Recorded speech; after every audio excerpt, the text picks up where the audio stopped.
I don't think I'm live yet. Oh, I am live. Great. So welcome everybody. I have been really wanting to go live for quite a while now, and I'm finally back in. So I wanted to say I hope that you've all been looking after yourselves, and just touch in on a few things that have been coming up recently that I've noticed. So the first thing is, it definitely feels like there is a big shift happening collectively, whereby it's almost like there's an intensity that's forcing a lot of emotion to come through, particularly in the feminine, and is inviting a deeper feminine embodiment. So I don't know if it's just because most of the clients I work with are women, and a lot of the work I do is womb healing and trauma work, but I am really noticing that a lot more women are awakening to the importance of emotional receptivity, emotional intelligence, and the actual purpose of their womb and of their body, and of womb embodiment. So that is what I mean by that is you living, experiencing life through your body with a connection and a deep connection to your womb space. So this is something that I became aware of through my own healing journey. I didn't start off interested in womb at all. I didn't really understand how womb was relevant to me, or that it was something worth connecting with.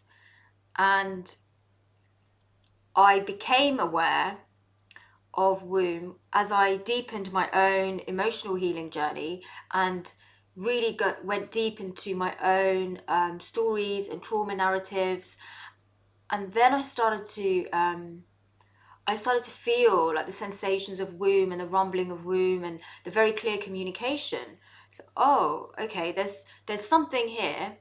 Womb has a vibration. Womb is talking. I can feel that womb is holding certain aspects of my life story and of my identity. And for me, it was particularly related to relationships, and was related a lot to my perception of femininity, my perception of what it means to be a strong, independent, and powerful woman. So womb actually taught me that I had so many things inside out. I had so many things mixed up, and so many belief systems that didn't really serve me, but that I had inherited and I had digested and lived life by. So I'm here today to talk about the importance of womb in the healing journey, and at different levels. So at an emotional level, at a structural level, and at a spiritual level. And not just for healing, because a lot of people feel like healing is about fixing. And let's be honest, at some point in the journey, it is about fixing. It really is about fixing things that have been shattered, or broken hearts.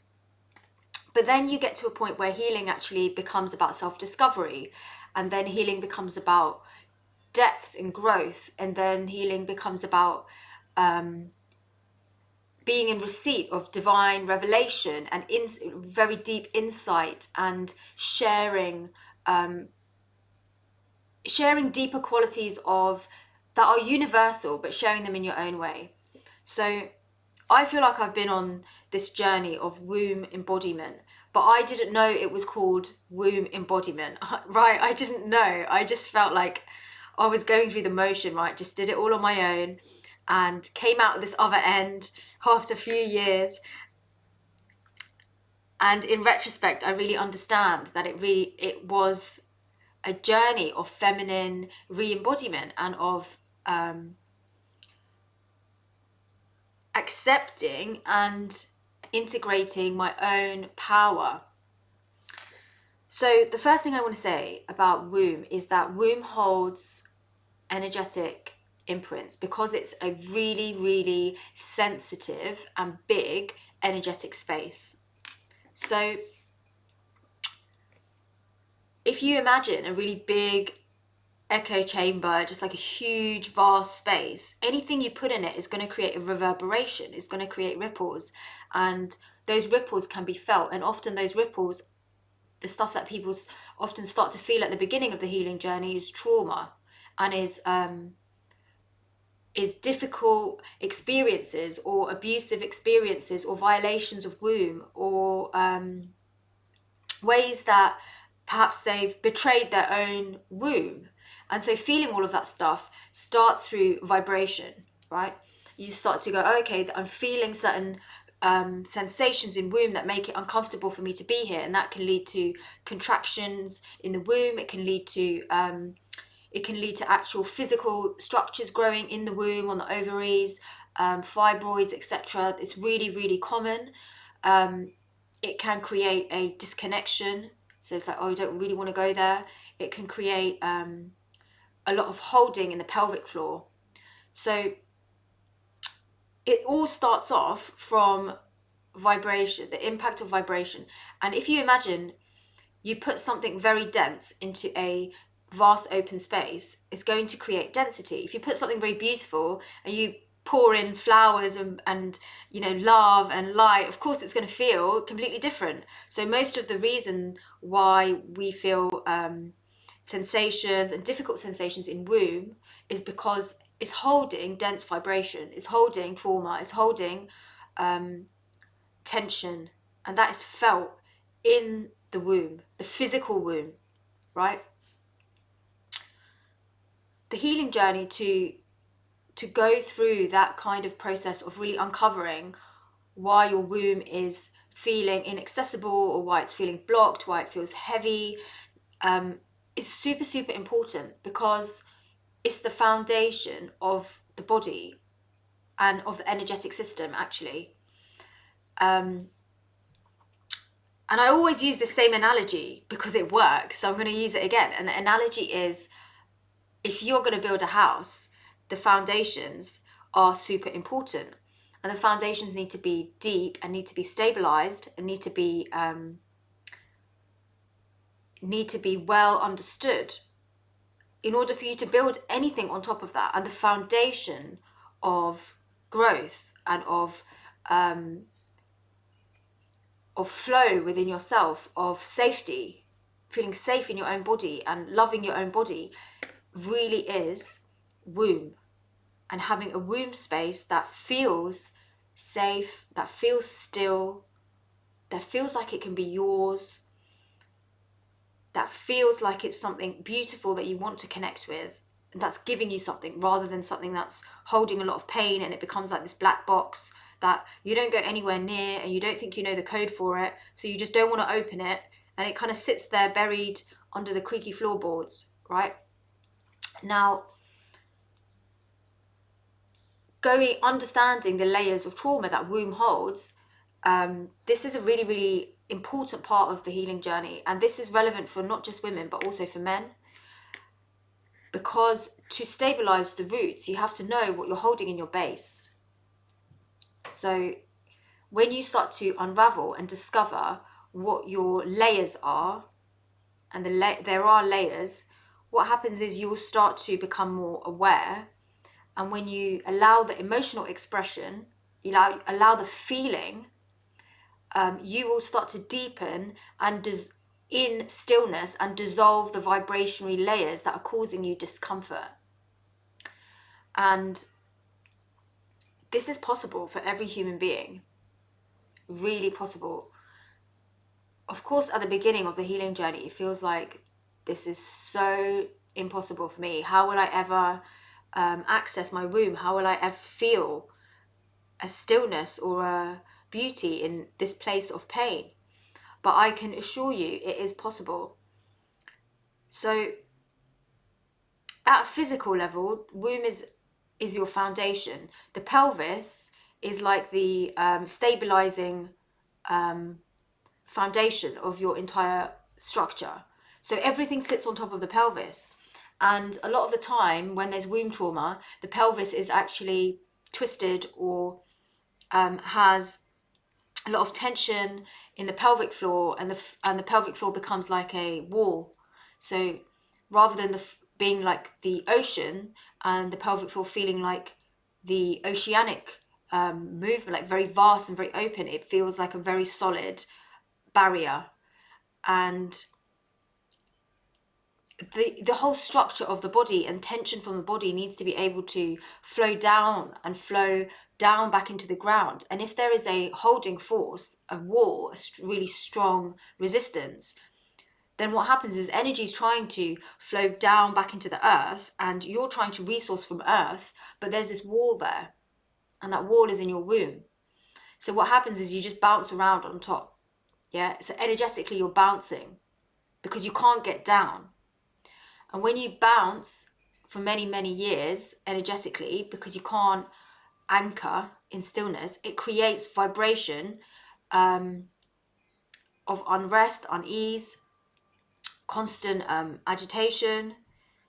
This is actually then starts to become stored in the fluids, because the vibrations affect water very quickly, and most of your body is water. So your fluidic body and all of your fluids start to become impacted. They start to carry this vibration, yeah? So you can imagine it's like a constant bouncing. Then your nervous system, which is obviously interacting and receiving signals from your fluids and from your tissues, starts to develop this identity and develop this charge, because your whole system is moving. And you can't bring stillness in because it's moving at such a deep, deep level. So you feel like, I'm still. You know, you feel like, I don't understand why I just never feel at ease, but I look like I'm still.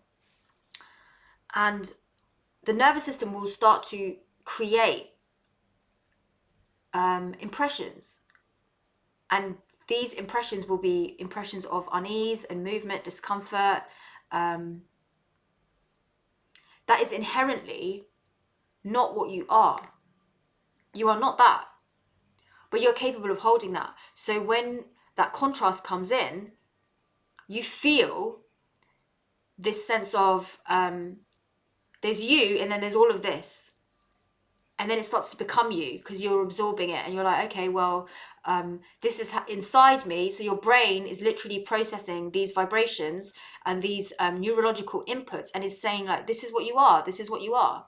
So if your womb is a mess, right, because you have a lot of unhealed trauma in your womb, your brain is going to be a mess, and you're going to think that therefore you are a mess.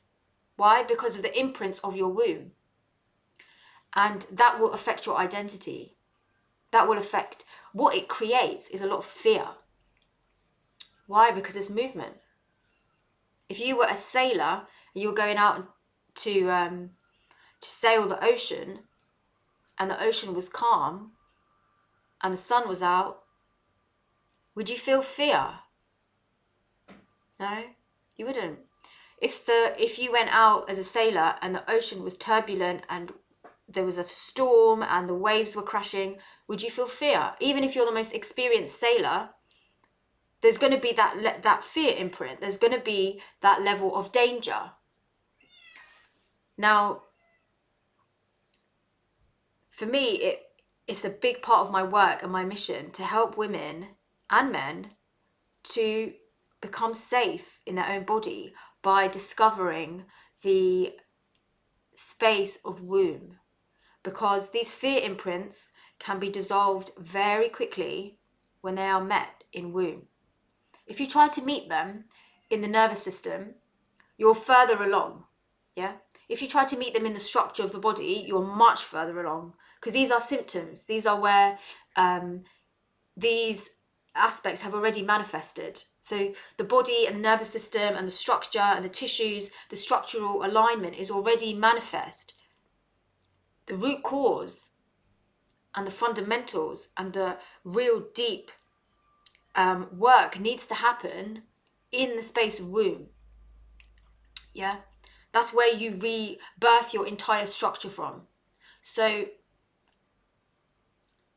the fear, I feel so strongly that women and men do not need to carry fear that can be healed in their bodies, because it creates such a limit on what you can do.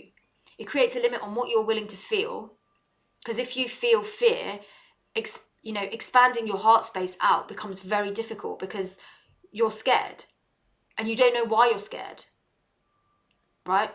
So then you have to start thinking about all the reasons why you feel fear, and then you get yourself into a mental process of adding more density, right, to what just could be met by feeling the womb imprints. So these womb imprints can happen, as I said, for so many reasons. And there's layers, right? If it's very, very explicit trauma to the womb, like a injury, or like a sexual abuse, or a violation, it can also be very, very deep shame that is held in the womb because of what you've been programmed to believe about womb, right? So I've worked with people who, for example, they may have had their first sexual experience and felt really good about it when they were, say, in their teens, and then they went to tell their mum, or their mum found out, and then that was it. It was, you're dirty, like you've done something wrong. Like that can also be internalized. So experiences of shame, experiences of being feeling like womb is inherently wrong. There's a lot of that conditioning that's in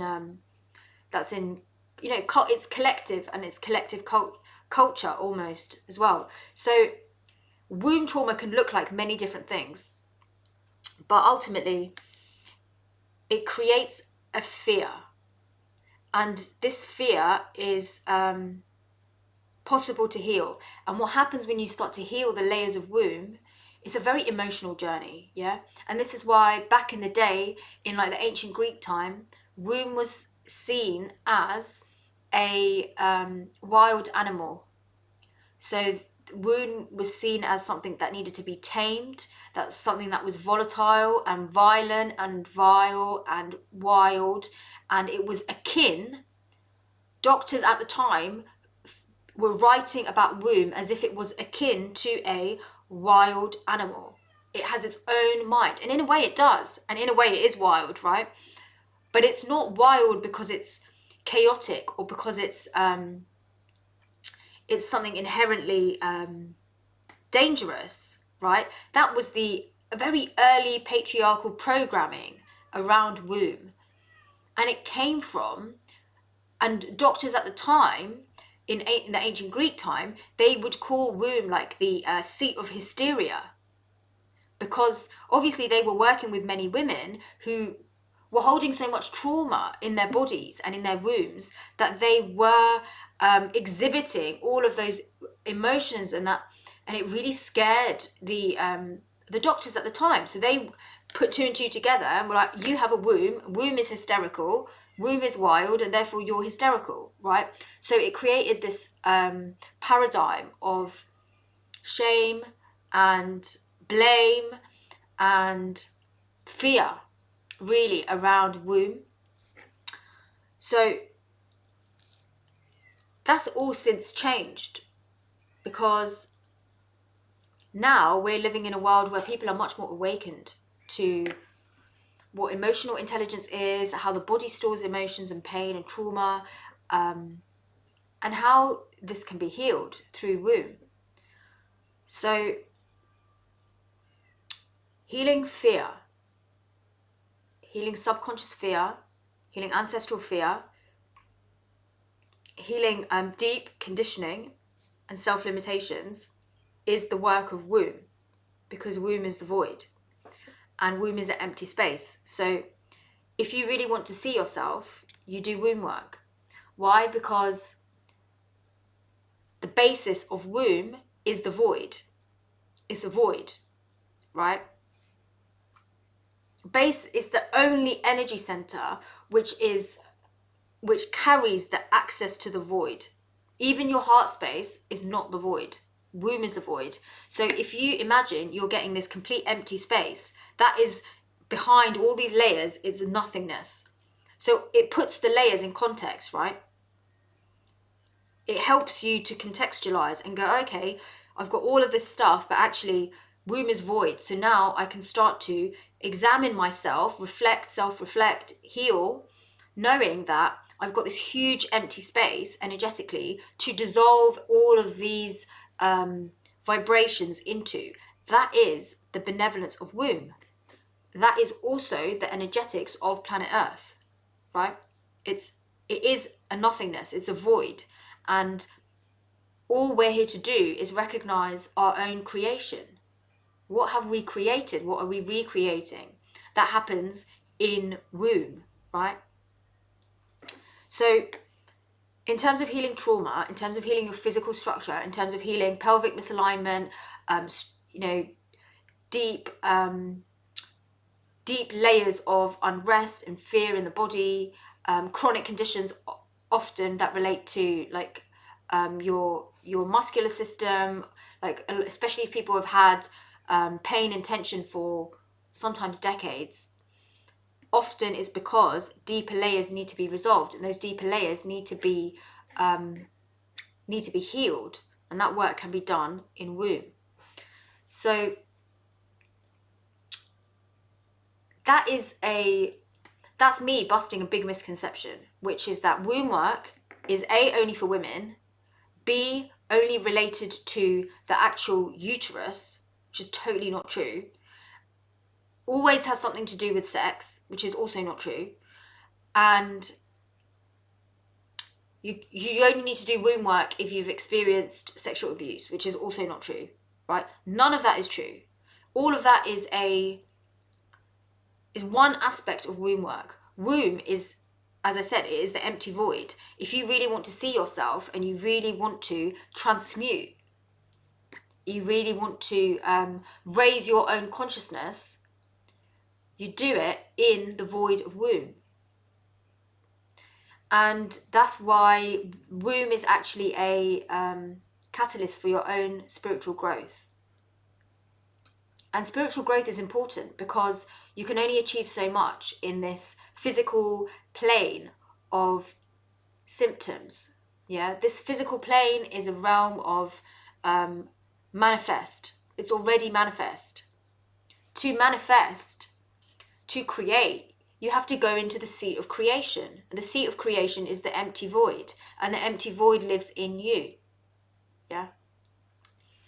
So growth at all levels, including when you're far into the healing journey and you've resolved your structure, you've deepened in your self-love, you're feeling really harmonized and aligned, and you're flowing creatively, you can still work with womb to deepen and to grow, because there's no limit.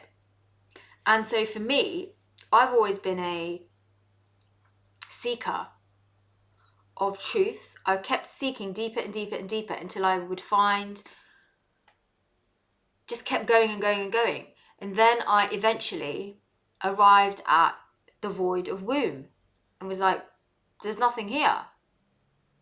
How can there be nothing here? And then suddenly everything made sense. Yeah. It was like, this is actually the ultimate truth, is the emptiness. And discovering that for me was a big liberation, and the reminder that is what womb offers.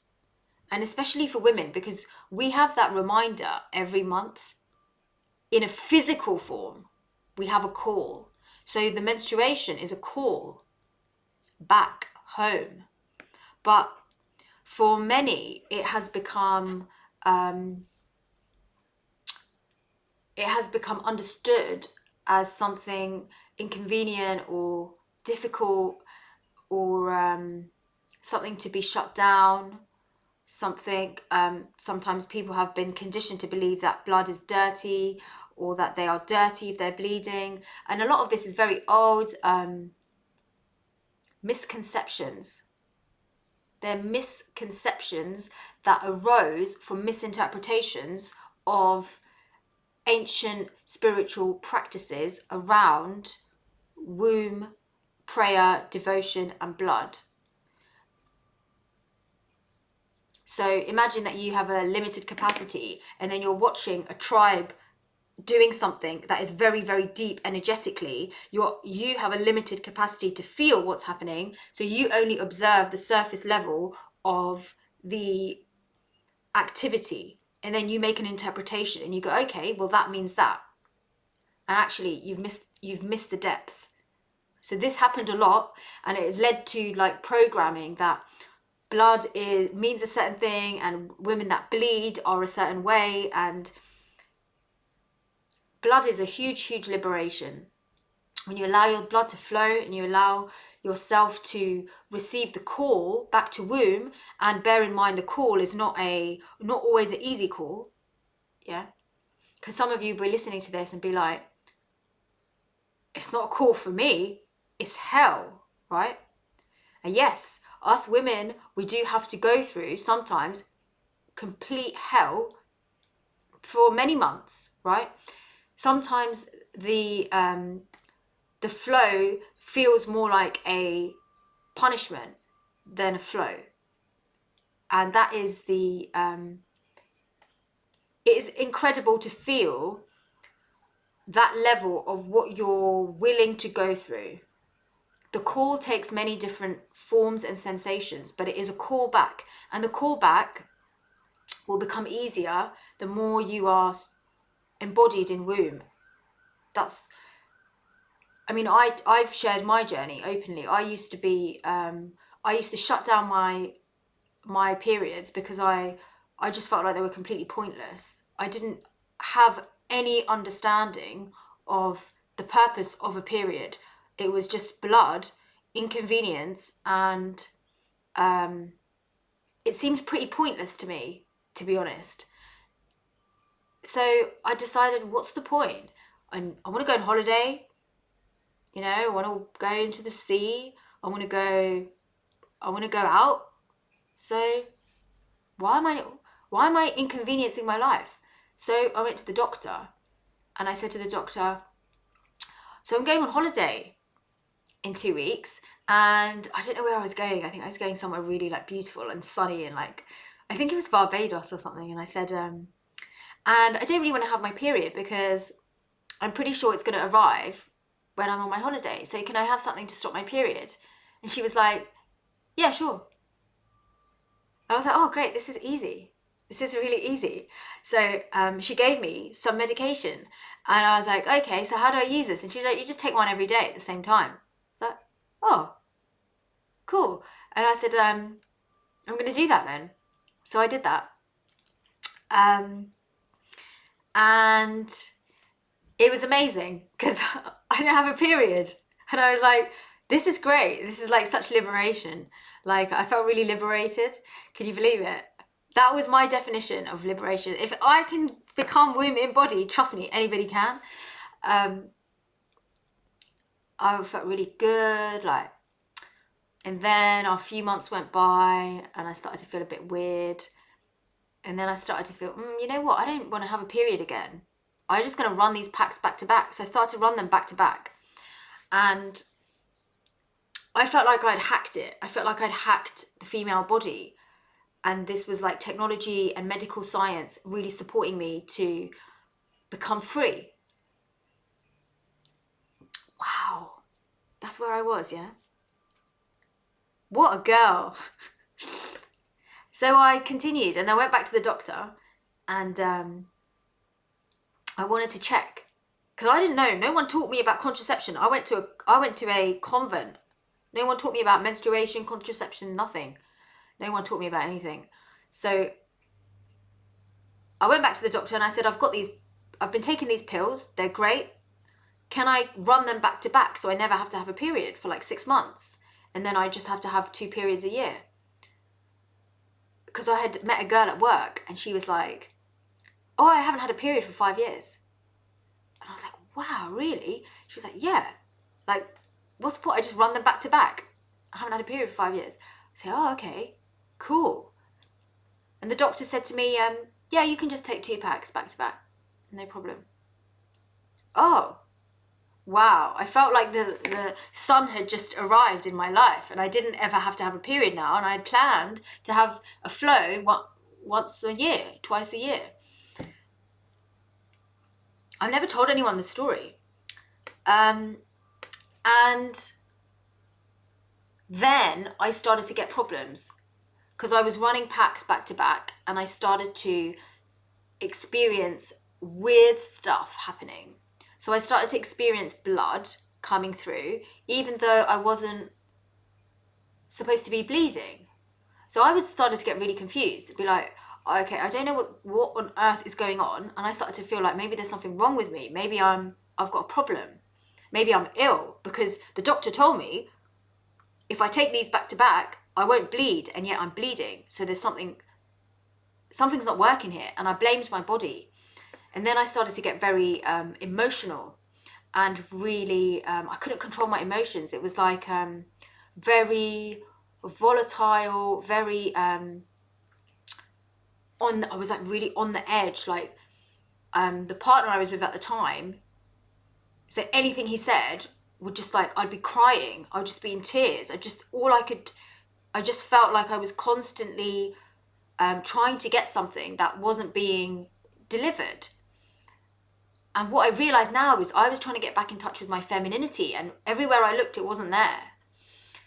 And Rambo's girlfriend has just come into the garden to look for him. And then I started to get super, super weird sensations in my body, in my back, in my lower back. And my whole face was covered in acne. I was like, wow, this is all within the space of about 4 months.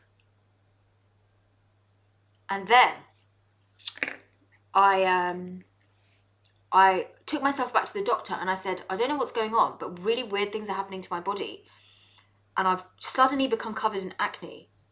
And it's really affecting my sense of self-esteem, because I felt like everyone was like, whoa, like, what's going on with you? You've got your face covered in acne.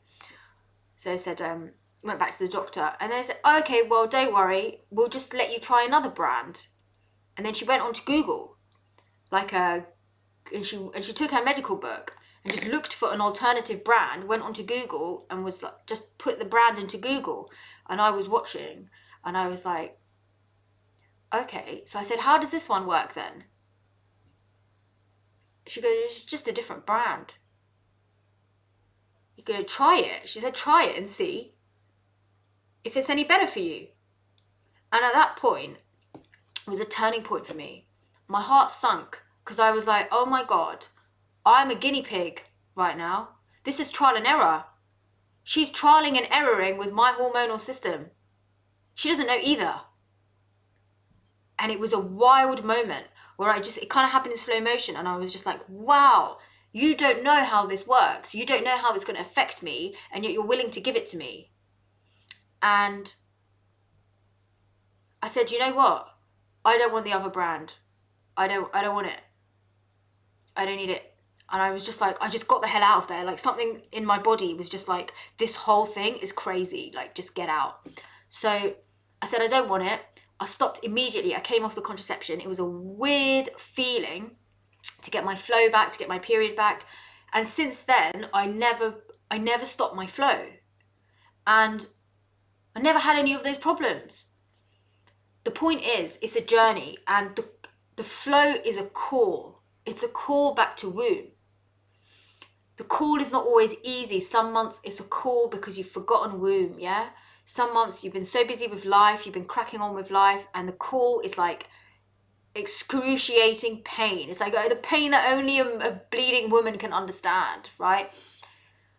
It's still a call. It doesn't want you to turn away. It's not trying to destroy you as much as it feels like it's intense. And it's a really good idea to just honor and respect the flow and the sacrifice of blood, because you have this reminder. Imagine what you're giving up. You're giving up your blood. Your blood sacrifice, yeah? What's communion? It's drinking the blood. The ultimate sacrifice, right? The ultimate rebirth, the ultimate destruction. So women go through the ultimate destruction every single month, yeah? Now that destruction can feel like torture and inconvenience and pointless, like it did for me. Or when you tune in and you start to heal your womb, it can actually start to feel like service. It can start to feel like connection. It can start to feel like, wow, actually my sacrifice is my reward. Why? Because I'm being emptied of myself and I'm receiving in return this connection with nature's cycles in such a direct way through my own body. And that is the beauty of the feminine body.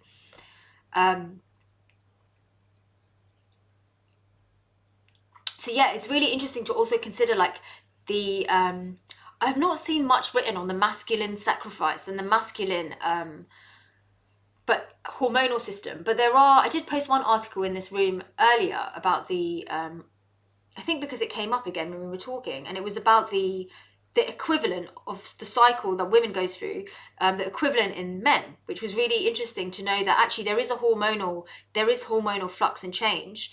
So it might. And then I watched a few YouTube videos where men were talking about how they were so inspired by their partners who had started to tune into their cycles, that the men had started to tune in to their cycles and go, oh, okay, there are these like really subtle shifts that are happening. And how can I harmonize, understand myself, and generate more energy for myself by really understanding my own body? So, like everything, it's such a journey. And I hope this is providing some useful insight for those of you who've tuned in. It's really nice to be here and to speak to you guys again, and also talking about something I'm so passionate about, which is womb. So for those of you who've just joined or you're joining on the replay, just leave any questions that you might have below. I'll see if I can catch them. I'll see if I can comment.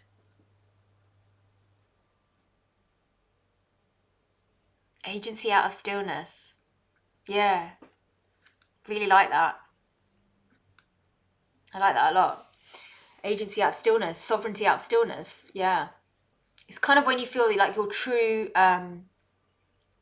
who you are. It's like when you just come out of the stillness. So that's the rebirth. That's the work of rebirth, right? You've just come out of the stillness and you're like, oh, this is like really who I am. So for those of you who just joined, we've been talking about healing through womb. We've been talking about why structural work, deep structural work that changes your actual consciousness, where you don't have to revisit the same patterns in your body, inherently requires depth of feeling, and depth of feeling and connection with self and earth is womb work. So to change your structure, you can only do structural work to a point where you have to start going into deeper consciousness structures, yeah?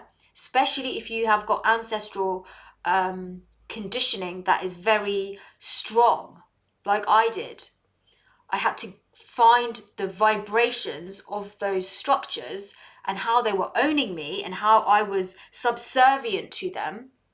And I had to find them, get beneath them, still beneath them. And that happens in the void of womb, because it has to happen in a space that is empty enough. Yeah.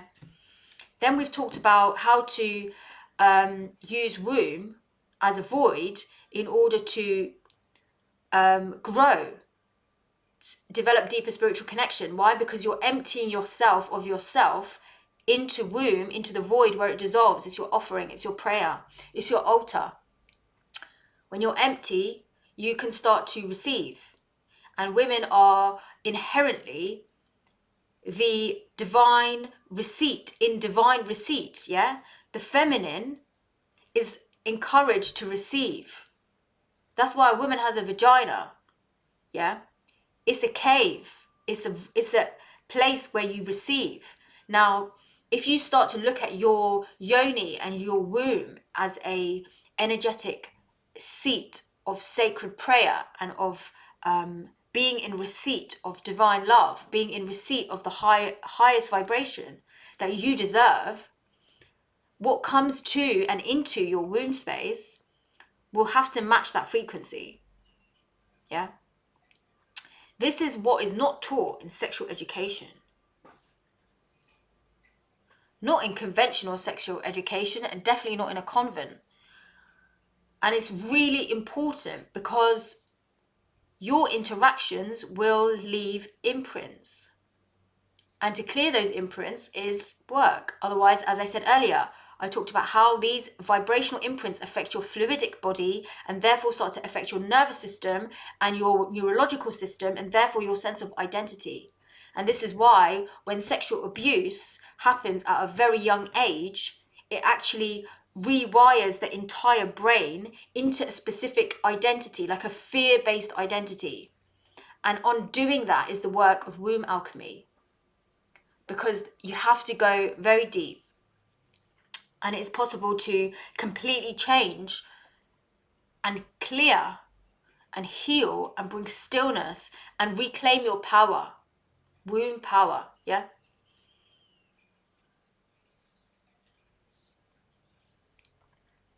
We do. I agree with you. We have society has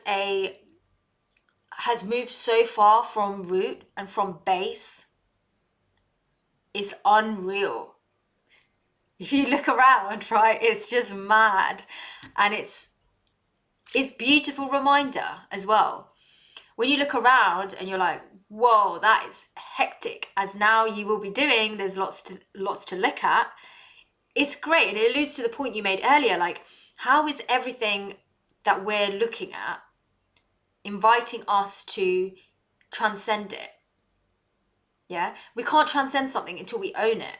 This is also what's really key. We can only transcend something when we accept it as us. This, when it starts to get to collective stuff, this starts to get trippy with a capital T, because you start to feel how all of the systems that you are rebelling against and that you have believed are inherently wrong, toxic, poisonous, abusive, slavery, like pretty much everything that exists in the world, if you want to transcend it, you have to first accept it as within you. And that means finding its vibration within you. And it's very, very deep work, because these collective structures are not just very big, they're hard to feel because they're difficult to separate from. They vibrate, they all vibrate, right? All systems have a vibration, and you can find them and feel them. And then it's about not getting dragged into it, but going, okay, I can feel this enough. I can feel what it does. I can feel its purpose. I can feel why people have fed this structure. I can feel why I fed this structure. And now I forgive myself. I release myself from needing to interact and to feed this in the way I have. That's a constant process, yeah? You just keep doing that over and over again. And that's how you start to transcend collective trauma. And then you can really be in service of the world, yeah? This happens at an energetic level. This is frequency work. This doesn't happen in the mind. You either feel it and love it. You have to love it, because it always has a purpose, including the most depraved, disgusting, inhumane things and structures and systems that you see in the world right now, that you are like, there cannot be any good there. If you feel deeply enough into it, you will see the purpose that it's playing in the world. And the purpose is always to awaken and to heal. There are certain people that need to feel that they need that structure to exist for them to heal. It's wild, but it's true.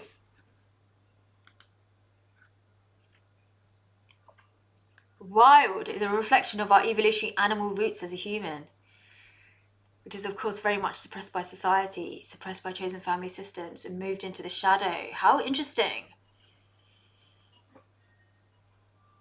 I guess it's because we want to feel so intellectual. We want to feel so evolved. We want to have developed ourselves different identities to the animals, and to feel like we're not animalistic. We're not animals. And maybe that comes from a misconception of wilderness, a misconception of wild, a misconception of what an animal is actually doing energetically. Today my dad came round and he goes, you know, I've been thinking, there's something quite human-like about cats. It's almost like they're human. They seem to feel and they seem to express themselves with their faces, and they seem to have their own ways about them. And I was like, yeah, like, wow. And this is coming from my dad, who's like, when I got Rambo, I was too scared to tell him because I thought he was going to go, get rid of it. What are you doing? You're wasting your time and money. Because that's what my dad was a bit like. And now he literally goes out. They go to the sushi shop to buy him sushi. My parents, it's wild. To buy him sushi cuttings, like the little bits of the fish that they throw away. They go there and they like buy him like really nice cat food. And they won't eat unless Rambo is eating as well. It's got a bit wild now, but that's the power of cat, right? Cat teaches animals, wilderness. They're teaching us what we are capable of, and it's really, really beautiful. So you're right, womb and wildness, the wildness of our true nature, the instinctual connection with nature. And if you think about and look at nature, the cycles of life and death that exist in nature everywhere, without the density of judgment, right? Like I saw there was a wood pigeon in my garden and it had died. I woke up one morning and I found it, and it had a little smile on its face and a broken neck. And I was like, wow, that's wild, because the pigeon is actually smiling. It's very at peace. And I like felt its body. I was like, it's really at peace. This is crazy. Like, it's died, but it's at peace. And when I've seen, like, you know, family members, for example, who've passed, who've crossed, like, they've not been at peace with they've not been there lying with a peaceful facial expression. It's been a tortured facial expression. And the life-death cycle, the cycles of creation and destruction that we see in the wilderness, with trees that shed their leaves and become bare, that will drop their branches and tip over and not judge themselves, and then will bloom without judging themselves, or without being like, oh, I'm too scared to bloom because the tree next door might feel uncomfortable. Like, nature doesn't do that, but humans have become very self-conscious about their own cycles of birth and destruction, which is ego. So if we return to our wilderness and our wild wombs, can we learn how to reconnect with the cycles of nature, the call to bloom, the call to find ourselves in the womb of spring, as we are in now in the UK, kind of, although it was snowing yesterday.